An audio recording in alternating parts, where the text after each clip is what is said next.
The music was already playing when the tears started falling. She was standing in the middle of a rooftop lounge in the heart of Chicago, surrounded by people in designer clothes and expensive shoes, and every single one of them was laughing. Not with her. At her. Her name was Amara. And right now, in this moment, she was dancing for a plate of food. Her movements were slow, uncertain, the kind of dancing that has nothing to do with rhythm and everything to do with survival.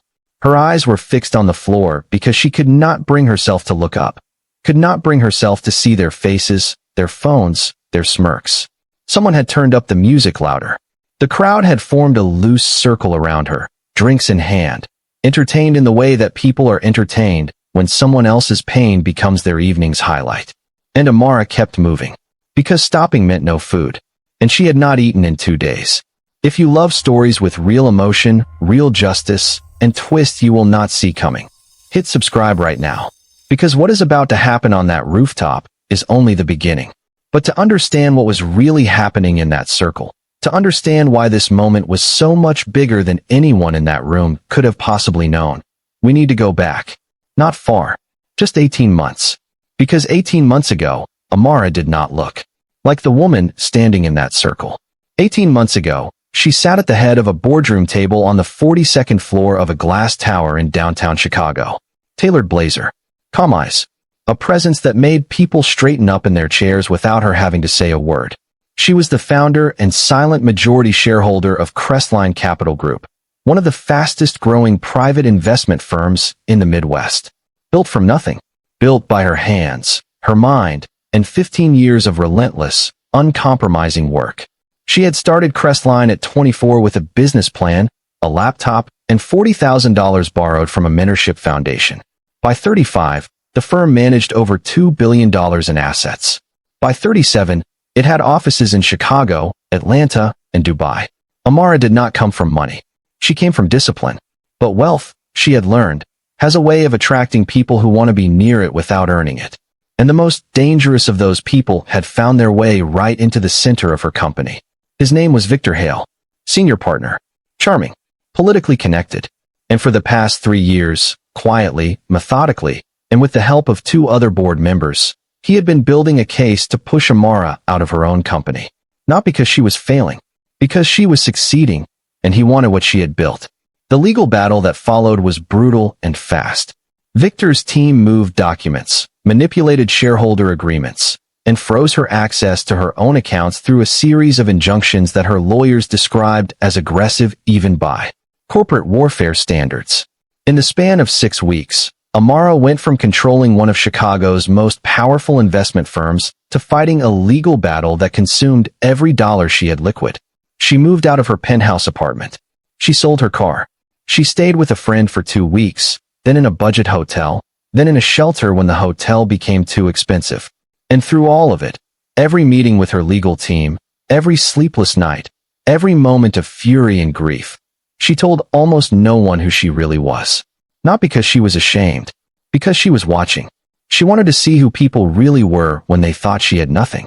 And on this particular October night, standing in the middle of that rooftop circle, dancing for a plate of food while a crowd of strangers filmed her on their phones, she was seeing exactly that. Back to the rooftop. The music was mid-song. The laughter was getting louder. One man near the bar was narrating the scene to his friend like a sports commentator, adding jokes every few seconds for the people around him. Amara kept her eyes down. She had been on her way back from a meeting with her lead attorney when she had passed the building. The smell of food from the rooftop had stopped her cold. 2 days without eating does something to your reasoning. It narrows the world down to one single, urgent fact. She had gone inside and asked quietly, just for bread, just for something small. And the man hosting the gathering had smiled that slow, calculated smile and made his offer to the room. Dance and you eat. She had refused twice. But hunger is louder than pride. So here she was. And most of the people in that circle had their phones out. But not all of them. Across the rooftop, standing slightly apart from the crowd with a glass of water he had barely touched, was a man named Daniel Carter. He was not laughing. He was not filming. He was watching.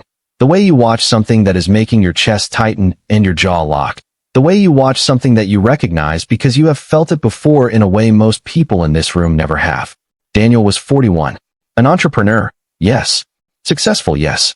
But he had spent 8 months in his early 20s sleeping on a friend's couch after his first business collapsed, and he had never once allowed success to make him forget what it felt like to be the person everyone looked through. He watched Amara's feet move slowly, reluctantly, across the floor. He watched her hands trembling at her sides. He watched the tears on her cheeks that she was too proud to wipe away. And something in him went absolutely still. Then he set down his glass, walked forward, and cut the music. The silence was instant. Every head turned.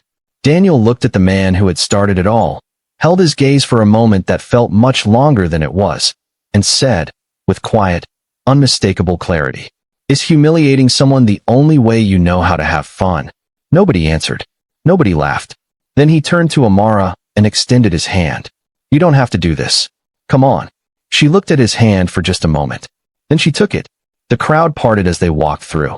The earlier energy had completely collapsed, the laughter gone, replaced by the particular discomfort of people who are being forced to see themselves clearly and do not like what they find. Amara did not look at any of them as she passed. Outside, the October air was cold and clean, and for a moment she just stood on the sidewalk, arms folded around herself, saying nothing. Daniel gave her the silence. He did not rush to fill it, did not reach for his phone, did not make a single move that suggested he wanted anything from this moment except to make sure she was steady. After a while, he said, "I'm sorry that took as long as it did. Someone should have stepped in sooner." Amara looked at him. "You were the only one who did." He nodded. "Let that sit. Then, you deserve more than survival. Let's start with dinner. A real one." She almost said no. Old reflex. Old pride. But she was tired of letting pride make decisions that hunger had to live with. "Okay," she said quietly. "Okay." The restaurant he chose was a few blocks away. Small, warm, the kind of place that smells like garlic and fresh bread and doesn't try too hard to impress anyone. She hesitated at the door. She was aware of how she looked. The worn jacket, the faded jeans, the shoes with the split sole she had been taping back together every morning for 3 weeks. Daniel held the door open and said, without making it into anything, "You belong anywhere you choose to walk into." They sat in a corner booth. He told her to order whatever she wanted. She asked for soup and bread out of instinct, the restraint of someone who has learned to want less to avoid the pain of not having it. He pushed the menu back. "A full meal, please," she ordered. When the food arrived, she ate slowly, deliberately, controlling every bite with the discipline of someone who is terrified of appearing too hungry in front of another person. But then the warmth hit her, the actual warmth of a real meal after 2 real days of nothing, and something inside her simply cracked open. The tears came quietly, not the ones from the rooftop. Those had been tears of humiliation, of fury at herself for being in that position. These were different. These were the tears of someone who has been holding something enormous completely alone for far too long. She pressed her napkin to her face. "I'm sorry," she whispered. "Don't apologize for that," he said. "Not for that." She told him her story over coffee. Not all of it. Not yet. She told him about the shelter, the legal battle, the frozen accounts. She told him she had been a businesswoman, gave him enough that it was clear she was not someone who had always been in this position, but she did not tell him the name of her company. She did not tell him the scale of what she had built or what was being taken from her. She wanted to see how he listened before she decided how much to trust him. He listened the way very few people know how to listen, without filling the pauses, without redirecting to his own experiences, without the kind of nodding that is really just waiting for your turn to speak. When she finished, he said, "What you're describing is not a fall. It's a war, and it sounds like you've been fighting it alone." She looked at him. "I have been." "Why?" She thought about that for a moment. "Because I needed to know who people were when they thought I had nothing. The people who stayed. The people who disappeared. The people who laughed." He was quiet for a moment. Then, carefully, "And what have you learned?" "Enough," she said. What Amara had not told Daniel, what she had not told almost anyone in the past 6 weeks, was that the legal battle was not going the way Victor Hale believed it was. Yes, her liquid assets were frozen. Yes, she had been removed from day-to-day operations pending the shareholder dispute. But Victor had made one critical, catastrophic error. He had assumed that freezing her accounts meant freezing her options. He had forgotten, or perhaps never understood, that Amara had spent 15 years building relationships that had nothing to do with money. former clients who trusted her, international partners who had watched her build Crestline from a one-woman operation into a multi-billion-dollar firm, and one particular contact, a sovereign wealth fund based in Dubai that had been a quiet Crestline partner for 6 years, who had been watching the hostile takeover attempt with growing alarm. 3 days before the rooftop, that contact had reached out. They were prepared to intervene, to purchase a blocking stake in Crestline at a valuation that would make Victor's shareholder maneuver legally and financially impossible to complete. The deal had been signed. Victor Hale just did not know it yet. The papers would be filed Monday morning. Amara knew, and she had spent the weekend watching. Watching who laughed, watching who filmed, watching who stepped forward, and watching who did nothing at all. Monday arrived like a verdict. Victor Hale walked into Crestline Capital Group's headquarters at 8:45 in the morning with the confidence of a man who believes he has already won. He greeted the receptionist by name, poured himself coffee in the executive kitchen, sat down in what he had begun privately thinking of as his office. His assistant brought him a message at 9:02, then another at 9:08. Then his phone began ringing. By 9:15, Victor was standing in the middle of the executive floor, a legal document in his hand, reading the same paragraph for the 4th time, as if repetition might change what it said. Crestline Capital Group. Majority control. Restored. By 9:30, Amara walked through the front doors of her own company for the first time in 6 weeks. She was wearing a different jacket today. Tailored. Dark. The kind that costs more than most people's monthly rent. Her heels clicked against the marble lobby floor with a calm, measured rhythm. Every head turned. The receptionist stood up. Not because she had to, because it was instinct. Amara walked to the elevator. Pressed 42. When the doors opened onto the executive floor, the silence was immediate and absolute. Victor Hale was still standing in the middle of the room. He looked at her. She looked at him. And she said nothing, because she did not need to. The document in his hand said everything that needed to be said. Her legal team moved quickly. The 2 board members who had sided with Victor tendered their resignations within the hour, strongly encouraged to do so by lawyers who had clearly been briefed very thoroughly.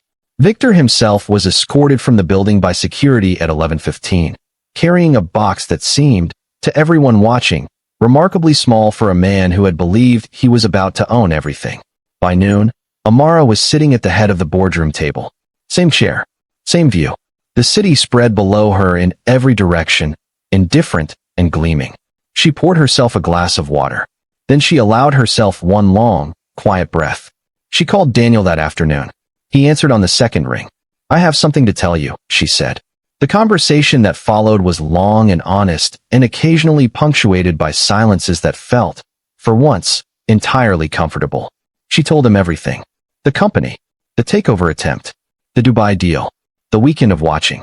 He listened the way he always listened, without interrupting, without making it about himself. When she finished, there was a pause.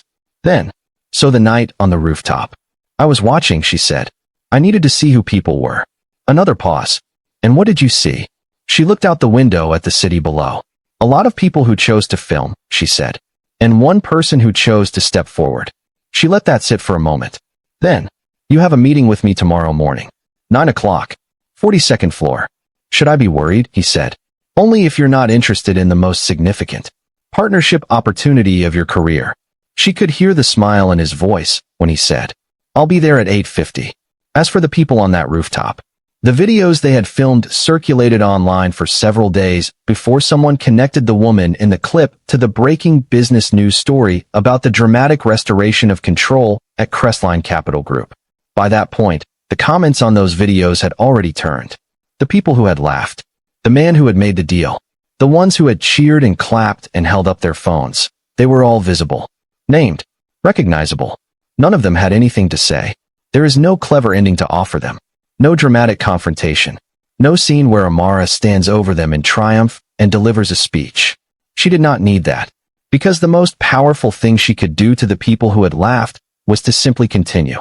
Continue building. Continue leading. Continue becoming, with steadiness and intention, exactly who she had always been.